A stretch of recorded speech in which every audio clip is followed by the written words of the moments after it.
Shalom, Erev Tov, good evening. This is TV7 Israel News, broadcast to you from Jerusalem. The Islamist Hamas terror organization asserts it will not disarm or relinquish control over the Gaza Strip while repeatedly violating the terms of President Donald Trump's agreement. President Trump insists that while Hamas have been quite rambunctious, as he put it, the ceasefire continues to hold. And in spite of the prevailing ceasefire in the Gaza Strip, which includes large quantities of humanitarian aid flooding into the enclave, the European Commission asserts that the sanctions against Israel remain on the table.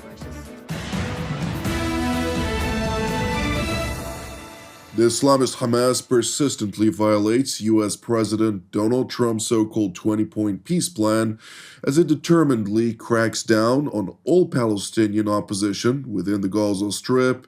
It conducts sporadic attacks against IDF soldiers, and it unequivocally voices intentions to maintain its military and governing capabilities moving forward.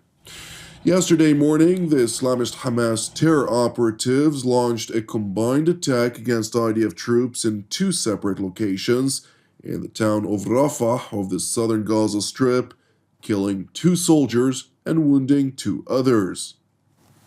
Today, the IDF announced terrorists fired an anti-tank missile and gunfire towards our troops operating in the area of Rafah to dismantle terrorist infrastructure, all in accordance with the ceasefire agreement. Now, in response, the IDF began striking in the area to eliminate the threat. Just before I came on here, we actually released a statement following Hamas's violation of the ceasefire that the prime minister held a consultation with the defense minister and the heads of the security establishment and instructed them to act forcefully against terrorist targets inside of the Gaza Strip. It is important to note that a number of incidents were reported also today in which armed operatives of the Islamist Hamas entered into barred areas beyond the so-called yellow line, drawing IDF fire.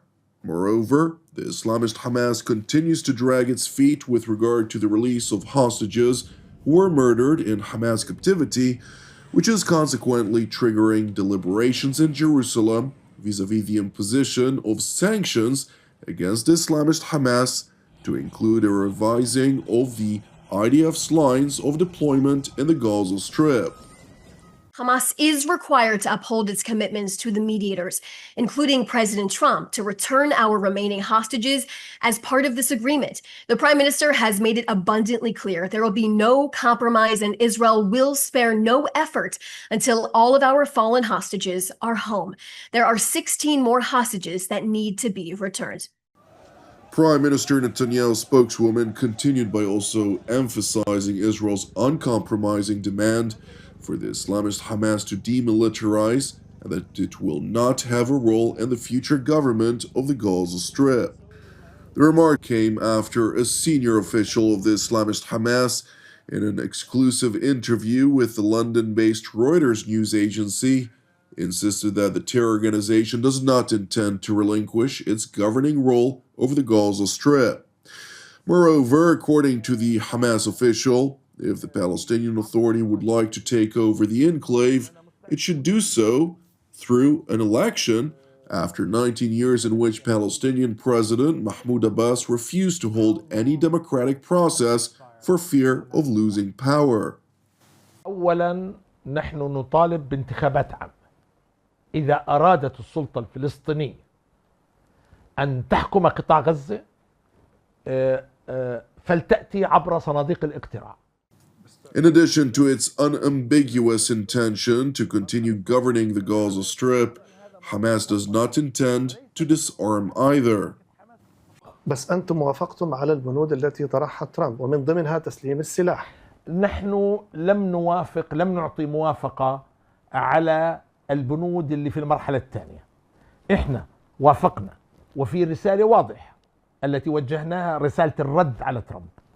وافقنا على وقف إطلاق النار، وافقنا على إطلاق سراح جميع الأسرى الموجودين لدى المقاومة سواء الأحياء أو الأموات. وطبعا أيضا تم الاتفاق على إدخال المعونات إلى قطاع غزة. إضافة إلى وافقنا على تشكيل لجنة أو هيئة من التكنوقراط لإدارة غزة في المرحلة الانتقالية. وهذا بالمناسبة ضمن بردنا المكتوب والذي وضعه الرئيس الأمريكي ترامب على موقعه الخاص في النت. أما الأشياء الأخرى أشرنا فيها بشكل واضح إلى أنها أما القضايا الأخرى فهذه تحتاج إلى موقف وطني فلسطيني. Its refusal to disarm or to relinquish its governing control over the Gaza Strip evidently stems from the Hamas leadership belief that it had managed to trick the United States into granting them 3 to 5 years of quiet that will undoubtedly provide them the necessary time to rebuild the devastated military infrastructure of Hamas since the atrocities that the terrorist organization had perpetrated during October 7th of 2023. طرحنا في بعض اللقاءات مع الأمريكيين أننا مستعدون لهدنة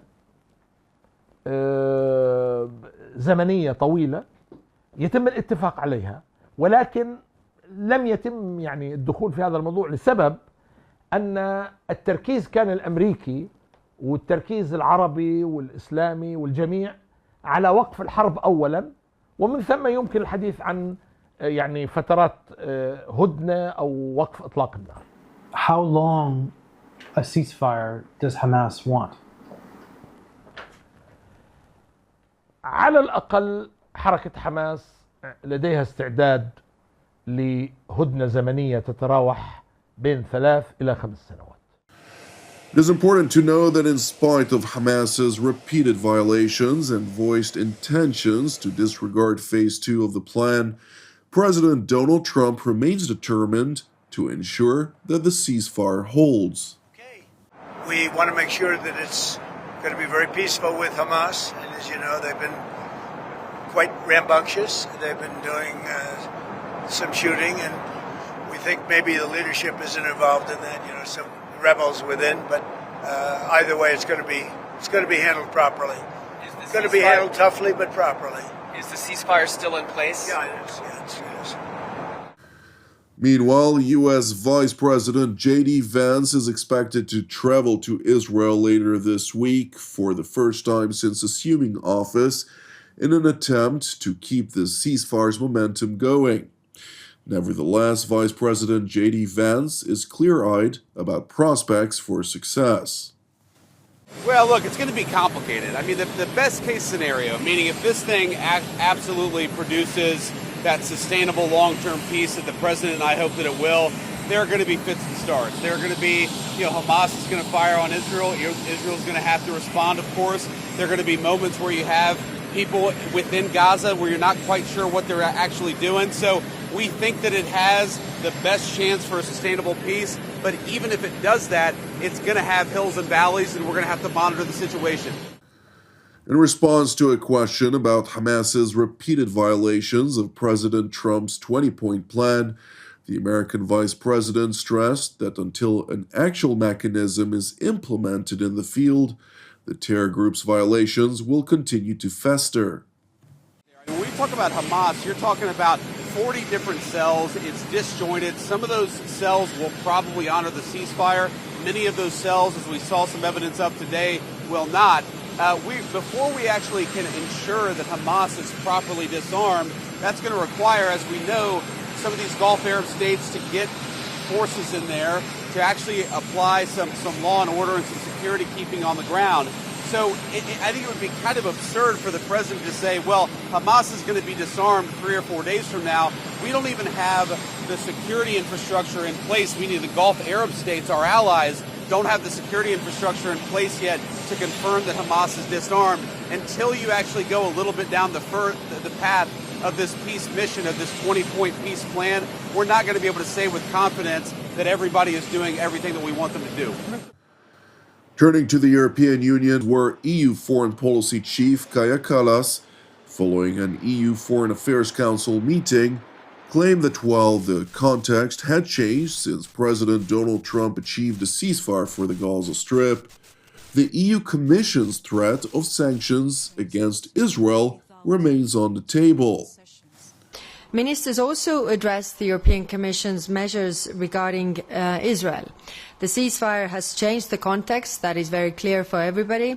However, unless we see real and sustained change on the ground, including more aid reaching Gaza, the threat of sanctions remains on the table.